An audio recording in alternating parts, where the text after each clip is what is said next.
আমি মরতে চাই না, আমি মরতে চাই না শ্রীপতি। আমি সারা পৃথিবী ঘুরে দেখতে চাই কোথায় আছে আমার সৌভাগ্য। আমরা যেমন করে হোক বাঁচবো। আর বাঁচা যেমন করে তিনজনে কোন রকমে টিউশন করে দেশটা চলে যাচ্ছে। কোথা থেকে আমার মাথায় যে ওই কবিতা লেখার ঝোঁক এসে আমাদের পথে নামিয়ে দিলে। লোক সমাজে মুখ দেখাবার উপায় নেই। গোটা দুর্গাপুর আমাদের বিদ্রুপ করার জন্য উন্মুখ হয়ে আছে। সে তো তোমারই সৃষ্টি রাজন। ধরিয়া খাতা কলম হতে চেয়েছিলে প্রেমের শ্রেষ্ঠ সম্রাট, কিন্তু বোঝো নাই সেদিন যে মর জগতে প্রেম নাই, চাকরি নাই, নাই হেতো বাঁচিবার স্থান তোমার আমার মতো বেকার জলে। সত্যি শ্রীপতি, আজ দারোগা বাবু যদি দয়া না করে ছেড়ে দিত তাহলে আমাদের কি হতো বল? যা হওয়ার তা তো সেদিনই হয়ে গেছে ভূপতি। ওই রাজপথ দিয়ে আমাদের কোমরে দড়ি বেঁধে টানতে টানতে নিয়ে গেছে। মান সম্মান এমনকি মাস্টারিটা পর্যন্ত চলে গেছে। আর কি কিছু দেখিয়াছো বন্ধু? কোমরে দড়ি দিয়া গরু সমজবে সে তাই লইয়া যাইতেছিল রাজপথ দিয়া। পথের দুধারে সে কি কৌতূহলী জনতা, যেন মোরা চলেছি বিজয় গৌরবে।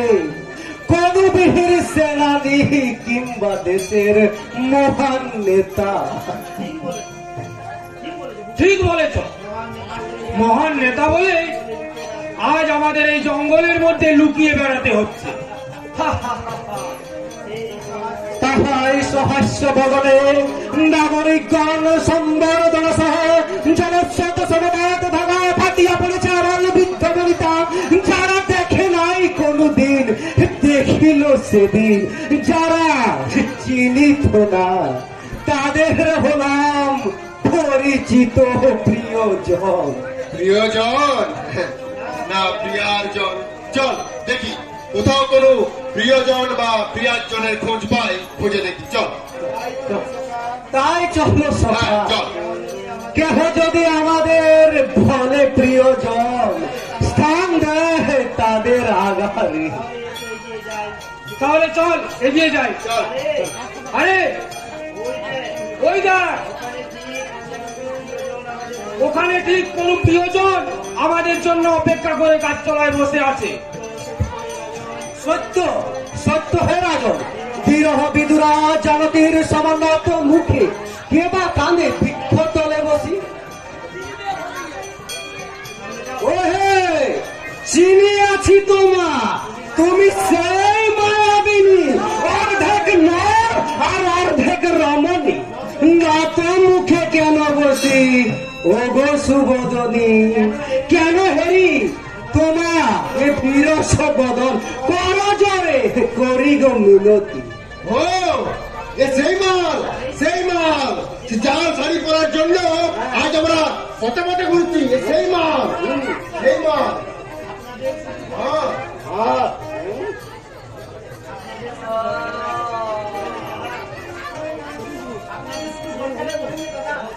আপনাদের শুধু আমি ঘর ছাড়া করিনি দাদা, তবে আমিও ঘর ছাড়া হয়েছি। কেন হে? তোমার আবার ঘর ছাড়ার কারণ কি? তুমি তো তোমার বাবার একমাত্র ছেলে।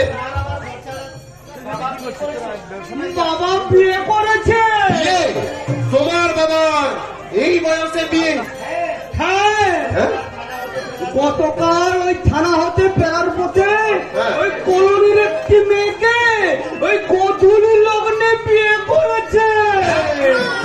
গতকাল বিয়ে করেছে? ও বুঝলি শ্রীপতি, হ্যাঁ। তাই অঘটন ঘটক রাতে থানা পর্যন্ত ছুটেছে। আরে তা তোমার ওই মাটি কেমন হয়েছে? কেমন? মোটেই ভালো নয়। বাড়িতে ঢুকেই আমাকে দেখে বলল, তোমার ওই পুরো হাতির ছেলেকে দেখে আমার ওই লজ্জায় মা ডাক শুনতে পারবো না, ওকে ঘর থেকে তাড়িয়ে দাও। তাই বাবা আমাকে তাড়িয়ে দিল। ভাগ্যবান, মহাভাগ্যবান তুমি, ধরা মাঝে লয়েছ জল। মরা লোক মুখে শুনিয়াছি কোন এক শুভ লগনে বিবাহ হয়েছিল মোর পিতা সহজননী।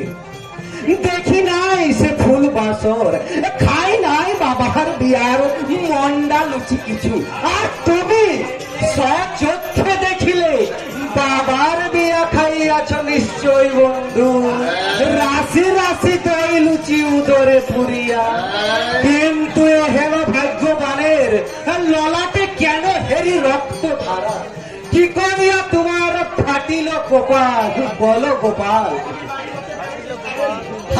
আমি বাড়ি হতে বেরোতে চাইনি, বাবা আমাকে যুদ্ধ মেরে তাড়িয়ে দিল। এখন এখন কি করবে? আমি মরব। মরবে কেন? প্রতিশোধ না। হ্যাঁ, যে মেয়ে ছেলের মা ডাক শুনতে ভালো লাগে না, তাকে ভালো করে বুঝিয়ে দাও যে এই পৃথিবীতে নারীর পরিচয় স্ত্রীতে নয়, বান্ধবীতে নয়, নারীর একমাত্র পরিচয় মাতৃত্বে। যথার্থ বলেছে সর্ব, যথার্থ বলেছে সর্ব। ব্রহ্মার নারীস্তর হতে যেদিন বলল জন্মিল ব্রহ্মাণ্ড, সেদিন মাতৃত্ব করেছিল জগৎ সৃজন। শ্রেষ্ঠার শ্রেষ্ঠ জীব জ্ঞানী গুণী জনে সভা করে ভগবান সব। তাহলে তাহলে বলছেন আমি বাঁচবো? নিশ্চয়। তবে তবে শাড়ি পরে আর লোক ঠকিও না ভাই। দেখুন, হ্যাঁ আমি জানতাম না, আমি জানতাম না যে শাড়ি পরা আপনাদের বিপদ ডেকে আনবে। হে বিশ্বাস করুন, তারপর থেকে না আমি ওই শাড়ি পরা একদম ছেড়ে দিয়েছি। বেশ করেছ, এখন বাড়ি যাও। দাদা, হ্যাঁ আমি বাড়ি যাবো না, তবে যাবো কোথায় যাবো আপনি জানেন? কোথায়? আমি যাবো, দেখুন দেখুন দেখুন রক্তটা এখনো ঝরছে কিনা। হ্যাঁ এখনো শুকিয়ে যায়নি, এখনো রক্তটা আমার টকটকে লাল হয়ে আছে। হ্যাঁ হ্যাঁ হ্যাঁ আমি বাঁচতে চাই, আমাকে বাঁচতে হবে, আমাকে আমাকে এই রক্তের ঋণ শোধ করতেই হবে। আমি যাচ্ছি, আমি যাচ্ছি। বাবা আমি যাচ্ছি।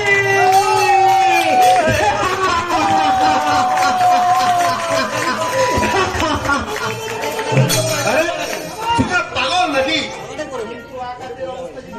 কিন্তু আকাশের অবস্থা যে ভীষণ, এখন কি করা যায়? পরিবার কিছু নাই, উন্নত করিয়া বক্ষ রহ দাঁড়াইয়া। আটক ঝঞ্ঝাবাদ বক্ষ পরিমাণে আমক বজ্রবিধি তেমনাই ভয় নাহি ভয়। থাক, থাক।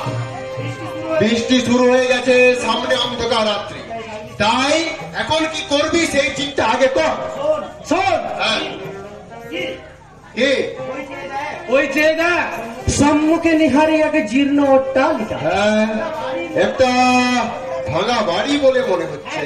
হ্যাঁ চল, আজকের রাতটা ওখানে কাটিয়ে দিয়ে কাল সকালে রানীগঞ্জ রওনা হবো। তাই চল।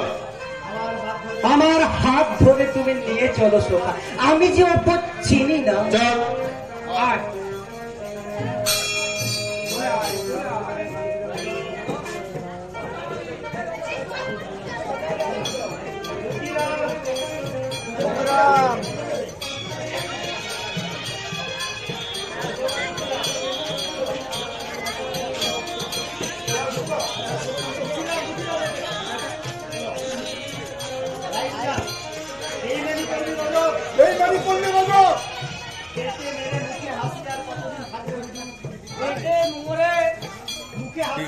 মুখে হাসি আর কতদিন থাকবে হুজুর?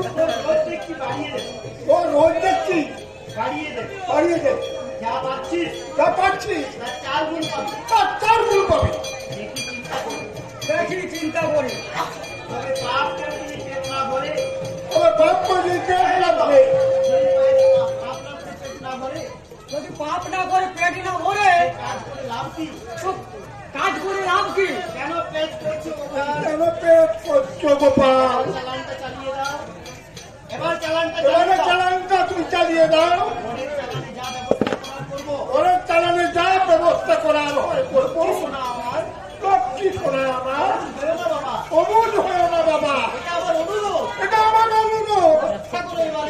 রক্ষা করো এবারের মতো। আচ্ছা ঠিক আছে। তাই তাই চলো বাবা, ও বাবা চলো।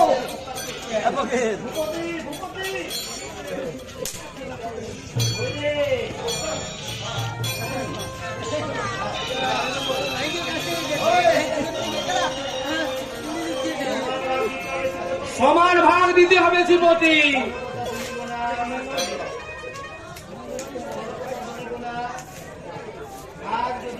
কোনো কথা শুনিব না, ভাগ চাই সমান সমান। এটা তোদের অন্যায় আবদার ধনপতি। সুটকেসটা আমি আগে দেখেছি। আমি এই জ্বালাই আছি দেশলাই প্রথম, শেয়ালে জ্বলিত না যদি পাই ফেলাই সুটকেস।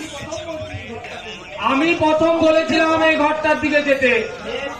বেশ, ভাগ দেব 10 আনা 6 আনা। না না না, তাহা চলিবে না, ভাগ চাই সমান সমান।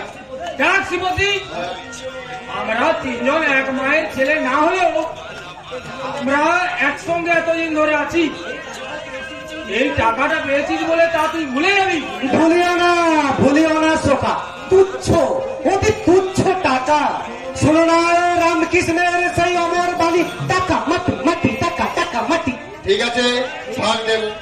তবে আমাদের প্রাণরক্ষাও কিছু দিতে হবে, বুঝলি? পারো না? সেই চায়ের দোকানে চাকরিটা পেয়েছে কিনা কে জানে। যদি তার সন্ধান পাই তাহলে অবশ্যই দেব। তাহলে এখন কোথায় মরা লভিব আশ্রয়? এই গাছতলায় রাত কাটিয়ে কালকে যাবো, চল। এই কাদা মাটিতে শোবো, ঠিক করবে না? না না না, করিবে না শীত। অর্থ যেখানে সেখানে রূপচাঁদ, সেখানে বিরাজে মরুভূমির উষ্ণ বায়ু। শীতলতা সেটা থেকে দূরে থাকে সদা। আমি কিন্তু এই সুটকেস মাথায় না দিয়ে শোবো না। আচ্ছা। ঘুমের ঘরে অচৈতন্য হয়ে থাকবো, আর সেই বাকে যদি কেউ কেটে পড়ে। আচ্ছা ঠিক আছে, চল আমরা তিনজনে ওই